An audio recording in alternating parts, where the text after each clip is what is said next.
The ethics of choices and freedom is just so interesting to me. One of the biggest questions I have is, given the opportunity to choose the worst possible choice, do we allow people to make that choice?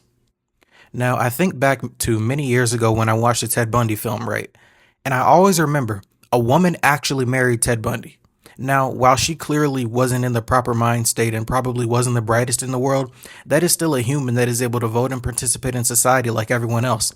And I think that's one of the single strongest arguments for central planning I've ever seen in my life. Honestly, I think the marriage conversation in general is a good example of the ethics of choices, because there's a pretty noticeable gradient for how people practice such things. Some cultures arrange marriages entirely, some people stay within their local community or stay within their church at the suggestion of their family.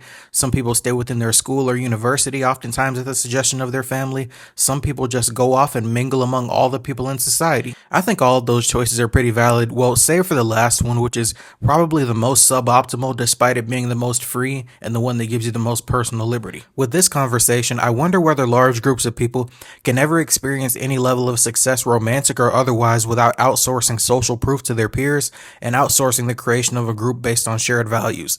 It's probably not possible for each person to do so. I don't even think it's possible for a significant portion of people to do so. But, I could be wrong.